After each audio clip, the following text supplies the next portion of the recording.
The Yakuza series is extremely popular in Japan. It has sold over 3 million copies and received high critical acclaim. This will be the third game to feature Japanese voices with English subtitles. Yakuza 3 was the first in the series to remove content for the sake of Western audiences. This caused a huge uproar on various sites from vocal fans of the series. Yakuza 4 hopes to right these wrongs while still delivering a compelling gameplay experience.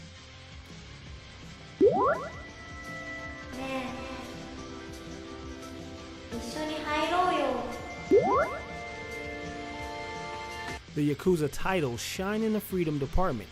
The world is literally your oyster in these games. Players will always have plenty to do in the form of entertaining themselves. The lineup of things to do is staggering. You can play pachinko, play at the batting cages, hit the arcades, bowl, go to the strip club, get a massage, take a date to the hot springs, and visit various host clubs. However, that's just the tip of the iceberg when it comes to distractions in Yakuza 4. You'll spend a large majority of the game walking around Kamurocho, which is the digital depiction of Tokyo's own Kabukicho. Now, Kamurocho was more of a caricature of what you'd expect in Kabukicho, with players running into many wacky encounters. In all Yakuza games, just walking down the street promotes verbal and physical abuse. So much in fact that you probably want to beat the crap out of these guys in real life. Luckily, there are other things that could take your attention in Yakuza 4, mostly in the form of various sub-stories scattered about.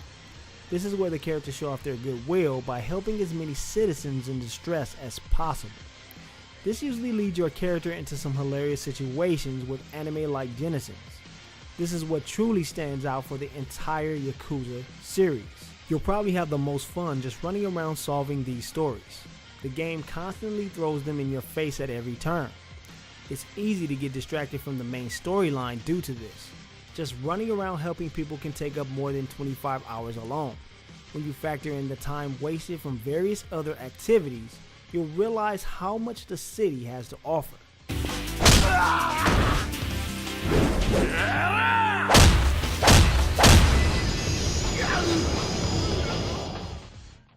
The graphics serve their purpose in certain areas and look terrible in others. The neon-lit landscape and architecture really sells a Japanese city. The main characters themselves are all pretty detailed during cinematics. While running about on the streets, they take a bit of a hit, but nothing as bad as the civilians you associate with. A majority of them look bland and generic and clash when the main characters are nearby.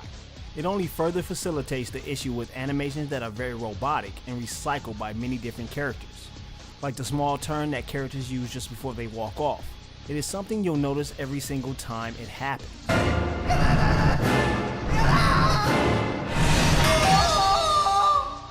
The combat system needs a complete overhaul after 4 games. Sure, each of the characters has a different fighting style going for them.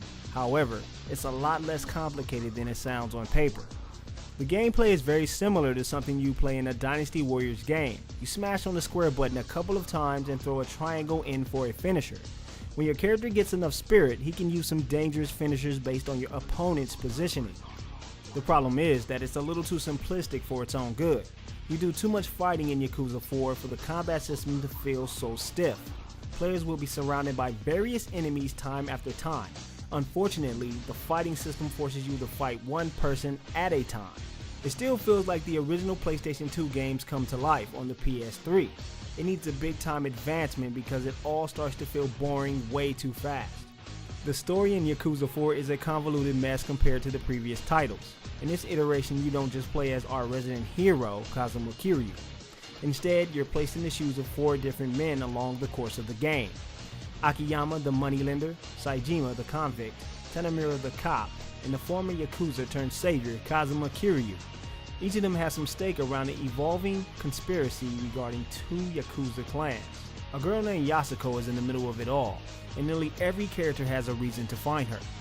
Without trying to spoil the story too much, this girl isn't exactly a saint. She's somehow involved in a heavy conspiracy involving the Japanese mafia. Each of the main characters is slowly drawn into the conspiracy over the course of the story. None of them are particularly good guys, and how they are squeezed into the mix isn't very cohesive.